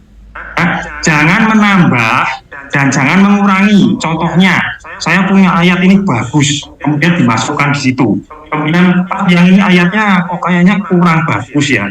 Kemudian seperti kemarin ditambah-tambahkan dengan yang lain-lainnya. Sementara ini sebetulnya tidak perlu terlebih dahulu. Karena apa? Karena tim BOL, ya BOL Surabaya, CFM Pusat sudah menyusun materi sedemikian rupa, dan kami menganggap materi itu adalah materi yang sungguh sangat sudah disederhanakan, ya, tidak berbelit-belit, tidak banyak ayat-ayatnya, juga secara sistematis mungkin mudah diikuti untuk peserta mungkin yang pertobatan dalam kutip pertobatan baru, ya. Kalau banyak ayatnya, untuk saya pun ketika saya baru bertobat mengikuti camp ini kayaknya kok ikut pastor camp kalau ayat-ayat terlalu banyak malah tidak tidur gitu ya. Karena apa? Karena kami belum terbiasa dengan cara membuka baca ayat ini, baca ayat ini, kalau banyak malah jadi bingung seperti itu. Maka untuk ayat-ayat yang sudah ditentukan pada saat kita belajar bersama-sama, sebaiknya jangan ditambahkan ayat yang lain dan jangan dikurangi. Untuk sementara mungkin memakai yang sudah ada terlebih dahulu. Nanti kalau Anda memang sudah menguasai materi, ya ceritanya, mungkin Anda bisa membawakannya dengan lebih menarik atau bagaimana, silakan, ya. Tetapi untuk mengubah bentuk PPT sangat diizinkan dan sangat dianjurkan. Karena apa? Karena Anda akan lebih nyaman, Anda akan lebih pede kalau PPT-nya itu membuat sendiri dengan ada catatan-catatan kecil yang mungkin hanya Anda yang mengerti. Gitu loh. Ketika Anda membuka, oh ada tanda itu, jadi saya harus ngomong apa. Biasanya saya ingat-ingatnya di situ supaya nggak sampai yang terlupa seperti itu, ya. Kemudian pada saat membuat PPT silakan, kalau mau diubah silakan, gambar-gambarnya mau diubah silakan. Tapi untuk isi materinya tolong sesuai dengan yang sudah ada terlebih dahulu. Oke, seperti itu.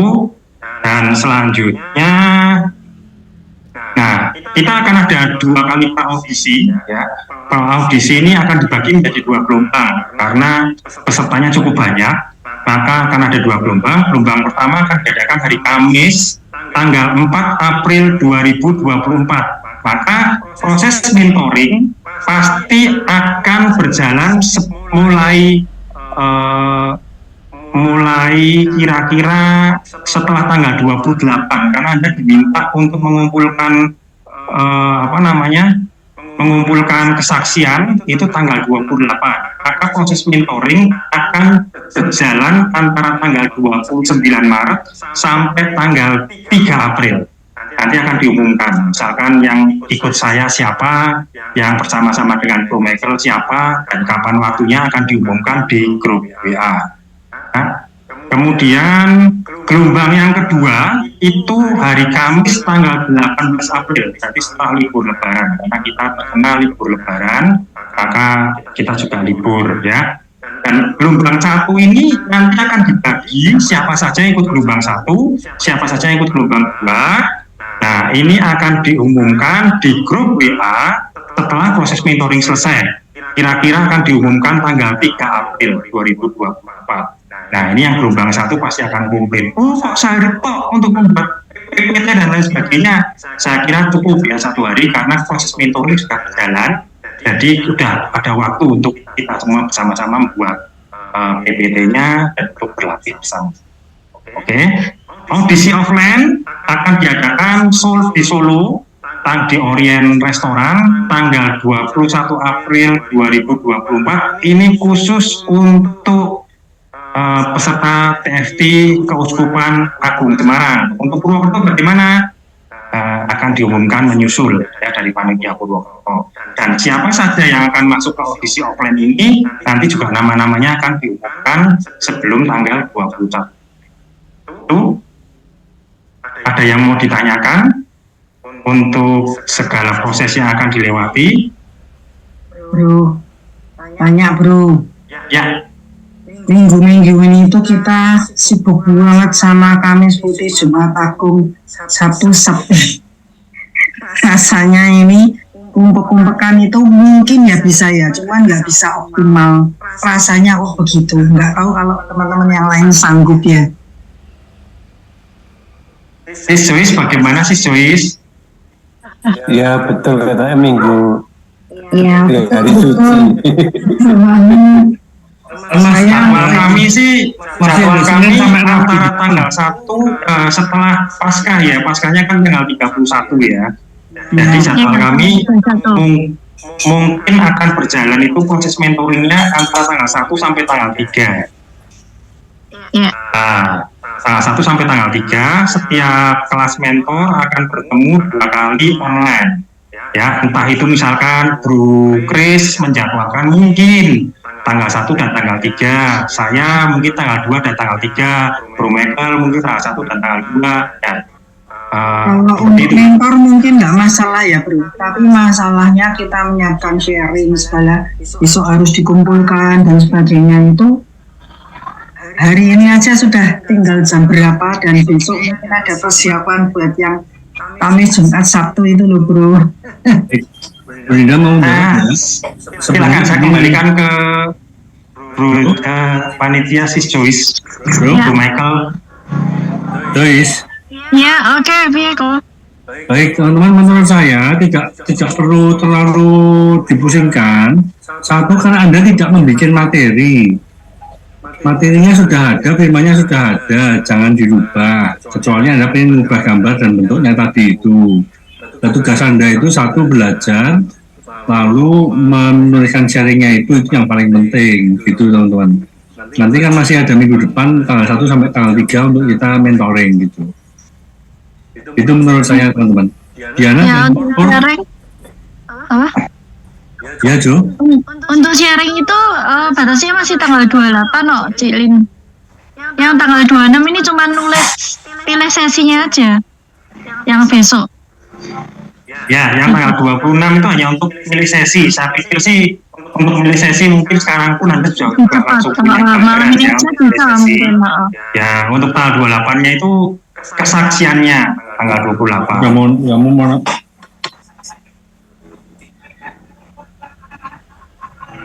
Bro Sis Diana, ada yang mau ditanyakan? Iya, aku mau nanya soal sesi 1. Sesi 1 itu kan ada namanya pengantar ya di situ ya, tidak salah. Pendahuluan, ada pendahuluan dulu toh, yaitu sebelum masuk ke cinta kasih Allah itu ya, dari ceritanya MKS itu toh. Itu berarti misalnya kita ngambil sesi 1 ya mulai dari pendahuluan itu ya. Betul, sebagai pendahuluan atau biasa kita sebut dengan ibadah Roh Kudus. Itu cukup sekitar 10-15 menit aja.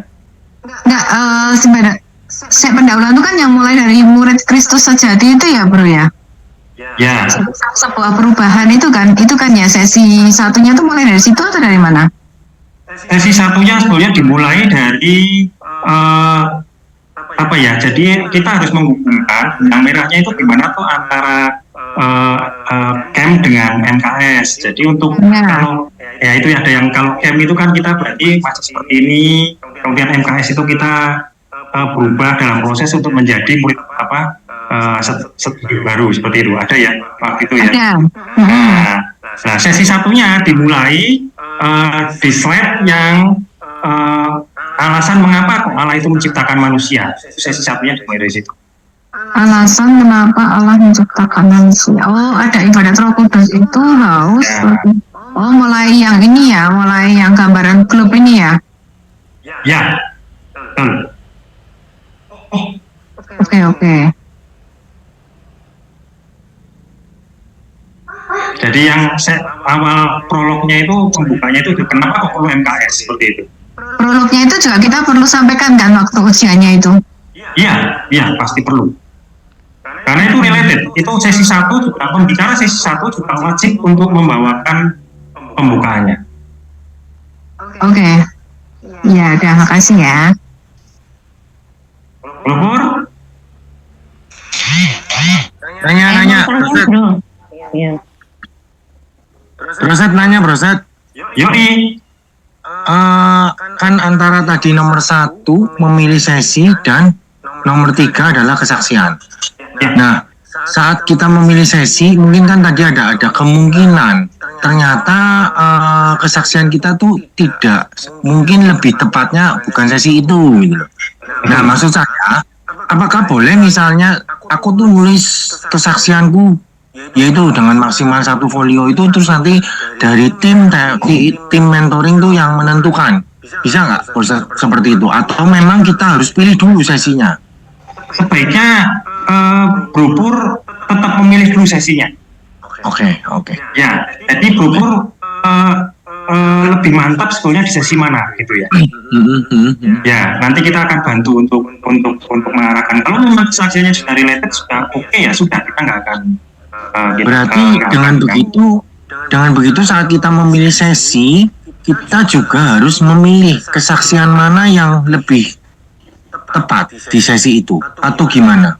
Betul. Ketika Anda memilih sesi, Anda juga harus melihat kesaksian Anda itu di sesi mana. Dengan begitu, berarti Anda juga berlatih bahwa untuk mengerti isi sesinya. Ternyata isi sesinya itu seperti ini. Maksudnya, kalau Anda paham betul tentang isi sesinya, pasti bisa memilih sesi yang related dengan kesaksian. Oke, jelas. Ya, seperti Terima itu. kasih. Untuk mengasah juga sekalian seperti itu. Tanya Broset. Ya, Bro Emil. Ini tadi Bro Ernest dulu ya. Bro Ernest sudah angkat tangan. Sebentar ya, Bro Emil. Ya. Bro Ernest sudah angkat tangan ya.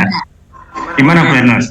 Minta penjelasan dikit untuk teknis praudisi. Praudisinya itu nanti kita akan sampaikan materinya full, jadi mungkin 45 menit, atau praudisinya itu kita hanya sampaikan selama beberapa menit saja. Apa yang mungkin disampaikan, minta penjelasan teknis untuk praudisinya nanti seperti apa. Thank you.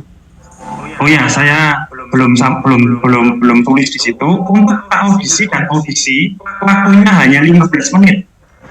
Ya, jadi kalau Anda bisa menyampaikan full, saya kira kok nggak mungkin hanya dalam waktu 15 menit ya. Tapi silakan Anda sampaikan secara garis besar aja inti materinya selama 15 menit. Karena kalau full 45 menit dengan peserta yang cukup banyak, kita bisa wayangan sampai pagi. Jadi cukup untuk audisi waktunya 15 menit. Untuk tiap-tiap peserta nanti akan dibagi menjadi 2 gelombang seperti itu. Oke, itu termasuk briefnya, 15 menit termasuk briefnya ya? Boleh. Nanti kita juga akan mengarahkan, Bernus, kalau memang mungkin Anda sudah terlalu panjang, kita akan stop untuk Anda masuk langsung ke closingnya atau bagaimana seperti itu teknis. Saya nanti nggak blunder hanya melulu di pembukaan, melulu di tengah-tengah, tapi kita juga akan arahkan stop untuk masuk ke kalau memang sudah cukup dimengerti, ya sudah, kita akan masuk ke closingnya seperti itu. Ya. Oke, thank you. Ya. Terima kasih. Bu Emil, silakan. Ya, tadi itu yang saya mau tanyakan, sama, cuma ada tambahan lagi. Kalau waktunya hanya 15 menit, boleh nggak kita hanya menampilkan PPT nanti ayat-ayatnya yang kita singgung itu, kita terangkan sedikit, kemudian ditutup dengan sharing gitu, supaya 15 menitnya itu masuk gitu loh, Bro. Silahkan, cuman sebetulnya yang akan diaudisikan itu lebih ke arah penguasaan materinya dan cara menyampaikannya, sehingga tolong dibagi 15 menit itu untuk kesaksiannya jangan kemudian materinya cuma 5 menit, kesaksiannya 10 menit gitu ya, Bu.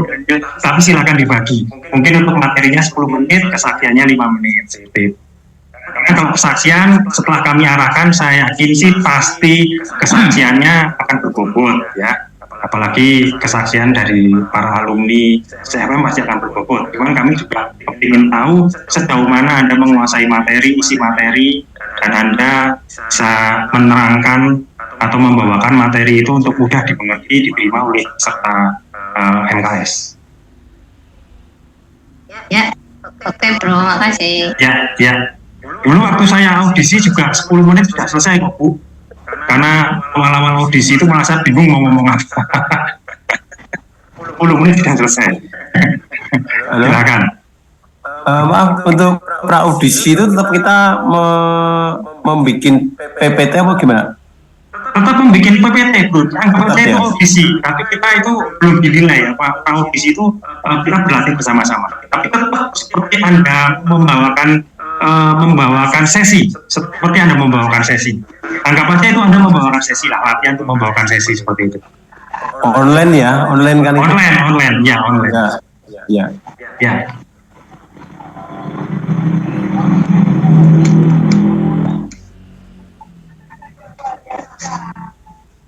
Ya, yang lain? Ustaz, izin bertanya. Ya. Saya Bimo dari Jogja.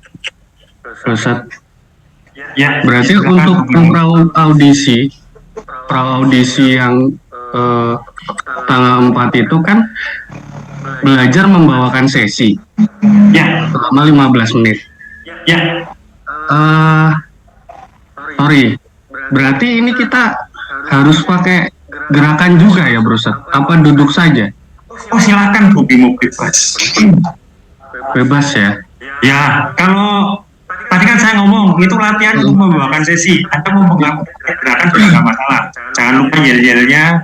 Sebetulnya di tengah-tengah sesi Anda juga harus yel-yelnya ya, supaya nggak pada ngantuk kaget-kagetin gitu ya. Iya.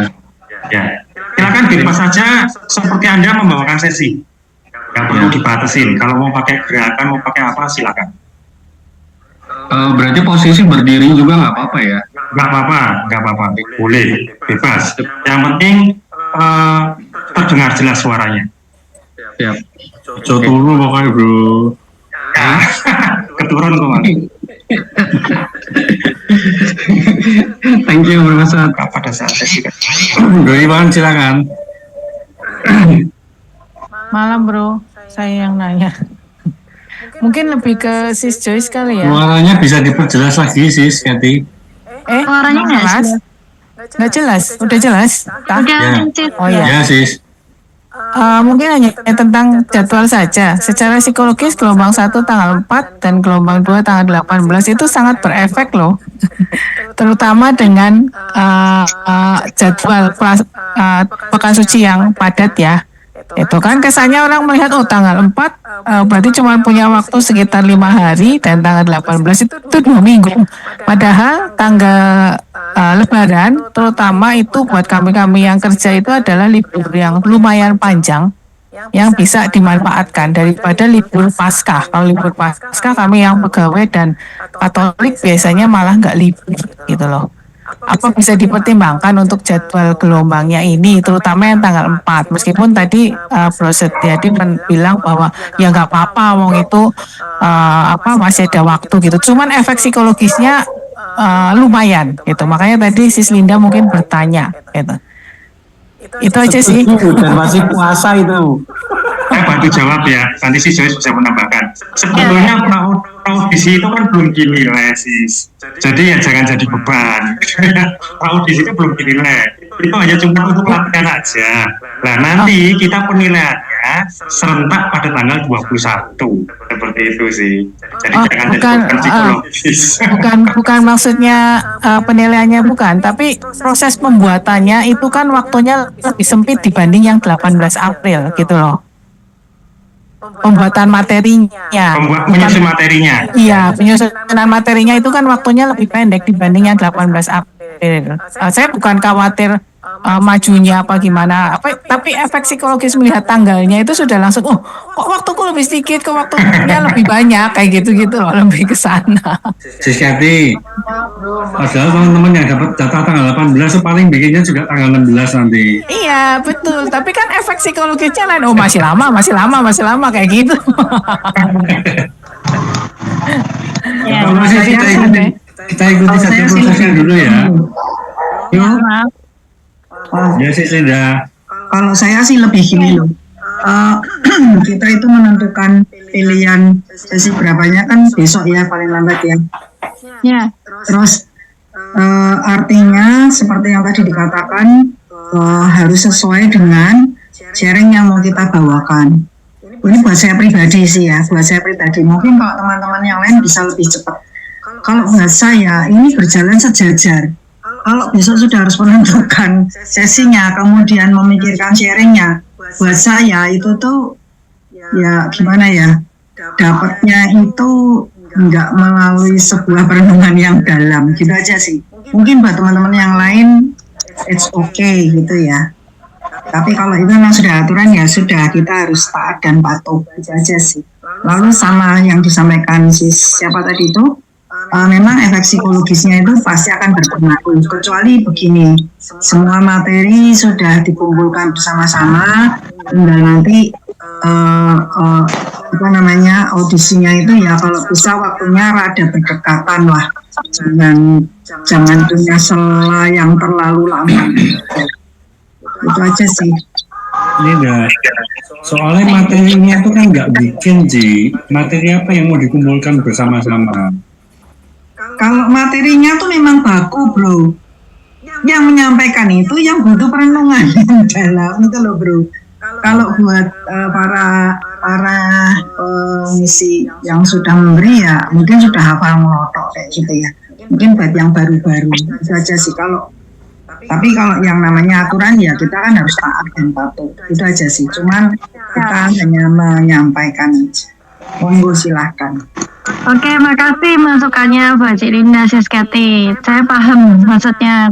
Tapi mohon maaf, nanti coba kami akan rapatkan lagi, pertimbangkan kalau bisa diundur karena memang mohon maaf kami memasang tanggal itu karena kesepakatan dengan waktu mentornya sendiri yang sangat full. Maaf banget makanya keluarnya di tanggal 4 dan 18.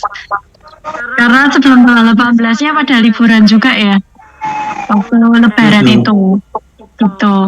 Jojo. Ya, gimana kok? Ya saya nggak tahu ini teman-teman gimana pendapatnya ya. Kalau menurut saya kok malah dapat tanggal 18 itu kurang enak loh. Nanti tanggal 21 ini kepetan loh. Nggak punya waktu untuk revisi gitu loh maksud saya. Ya, makanya ada plus minus ya. Tanggal 18 mepet sama audisi offline, dan tanggal 4 mepet sama mentoringnya ya. Iya. Karena kalau kita ngubah kalender lagi, ngubah jadwal itu sudah tabrakan dengan program lainnya yang sangat banyak menanti di belakang. Makanya kami maaf kalau memang mungkin kurang nyaman itu aja.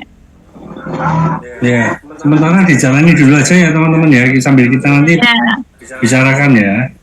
Ya, nanti kami bicarakan lagi.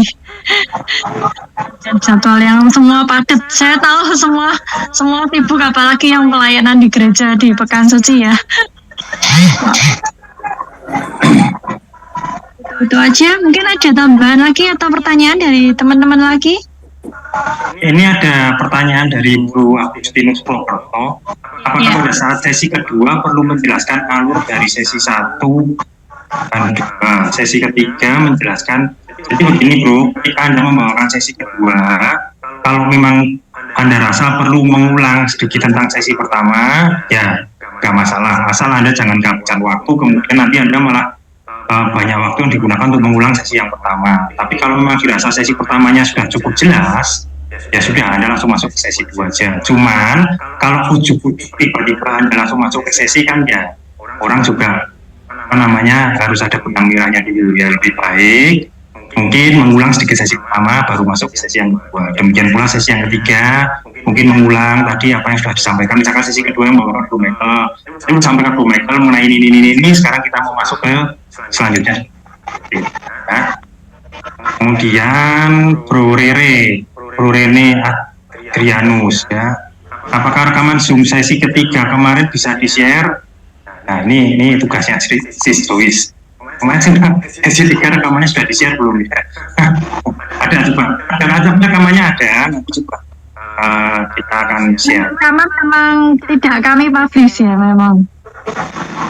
Kami Jadi yang butuh bisa minta ya, si Joyce ya. ya. Yang butuh bisa minta karena tidak langsung dipublish di grup. Oke, ada pertanyaan yang lain?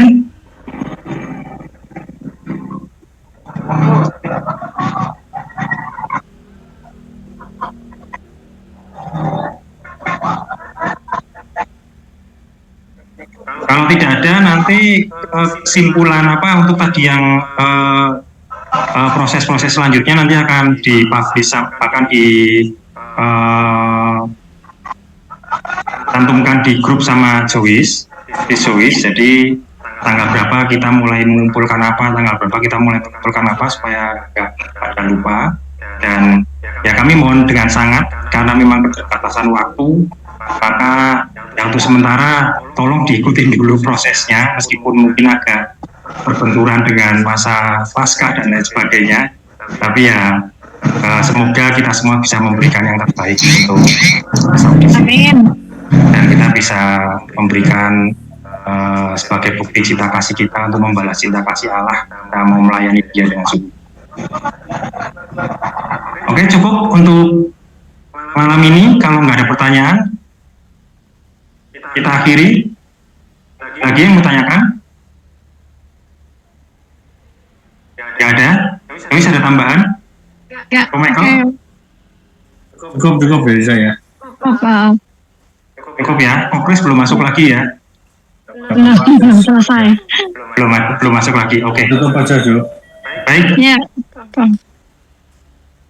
Baik saudara, mari kita akhiri malam hari ini. Mas Bu berterima kasih karena sudah dipimpin sertai sampai hari yang ketiga tatap muka kita melalui online. Kita semua bisa berbagi, belajar bersama, untuk berproses bersama, untuk boleh membalas cinta kasih Allah. Kita diberi kesempatan untuk boleh kita melayani bersama-sama. Maka biarlah semuanya ini kita persembahkan hanya untuk kemuliaan namanya. Mari kita akhiri malam hari ini dengan doa penutup. Dalam nama Bapa dan Putra dan Roh Kudus, amin. Bapa dalam surga, kami bersyukur berterima kasih Engkau telah pimpin sertai proses pemberian materi, penjabaran materi untuk proses TFT, pembicara MKS, anak-anakmu yang ingin membalas cinta kasih-Mu dengan melayani Engkau dengan sungguh-sungguh. Engkau tahu Bapa setiap rinduan hati kami, untuk kami boleh memberikan yang terbaik hanya untuk kemuliaan nama-Mu. Karena Tuhan, Engkau utus kami satu persatu Tuhan, Engkau tahu hati kami, orang-orang yang mau melayani Engkau dengan memberikan hidupnya untuk boleh menjadi perpanjangan di dalam mulut bibir-Mu, untuk boleh menyampaikan kebenaran firman-Mu, dan biarlah nama-Mu saja yang dipermuliakan. Kami bersyukur Bapak untuk malam hari ini Engkau telah pimpin sertai kami hingga akhir acara ini, dan saat ini kami akan menutupnya dan kami akan kembali istirahat. Biarlah Tuhan pimpin sertai kami dengan istirahat yang sungguh indah sepanjang malam ini, dan cukup bangunan kami kembali untuk kami beraktivitas di dalam nama-Mu. Terima kasih Bapak, inilah doa permohonan kami yang kami naikkan dan satukan dengan doa yang telah Engkau ajarkan bagi kami. Bapa kami ada di surga, dimuliakanlah nama-Mu, datanglah kerajaan, jadilah kehendak-Mu di atas bumi di dalam surga. Belah kami pada hari ini dan belah kami kesalahan kami, seperti kami pun mengampuni yang salah pada kami. Janganlah masukkan kami dalam cobaan, tapi bebaskanlah kami dari yang jahat. Amin. Bunda Maria, Bunda Allah, biarlah Engkau yang menjadi penuntun kami dan menjadi penolong kami, senantiasa menghubung kami dengan anak-Mu yang terkasih, Kristus Putramu. Biarlah nama Putramu selalu dimuliakan, dan terimalah salam hormat kami. Salam Maria penuh rahmat, Tuhan sertamu, terpujilah Engkau di antara wanita. Salam Maria Bunda Allah, doakanlah kami yang berdosa ini sekarang dan waktu kami mati. Amin. Dalam puji, hormat, syukur, dan kemuliaan hanya bagi-Mu Allah Bapa, Putra, dan Roh Kudus, Allah yang hidup ini dan sepanjang segala masa. Amin. Dalam nama Bapa, Putra, dan Roh. Amin. Ini masih ada nggak ya? Ini masih. Weni? Memimpin doa, memimpin foto. Oke, siap semua ya dibuka. Ya. Terima kasih. Ayo open cam. Wajah-wajahnya suka cita. Butin, ayo Butin. Ya, kiri tugasnya ya. Yo, gaya pertama ini ya, TOP BGT. Ya, kita wajah sukacita, halaman pertama dulu, hitungan 1, 2, 3. Lembaran kedua, oh 1 lembar aja. Nah, berarti gaya kedua ya. Hatinya mana? Ya, hitungan ketiga, siap. 1, 2, 3. Ya, sudah selesai. Terima kasih teman-teman. Baik, terima kasih Bu Eni, terima kasih teman-teman. Kita bertemu kembali grup ya. Terima kasih. Selamat malam. Semuanya, Provinsi yang berkati.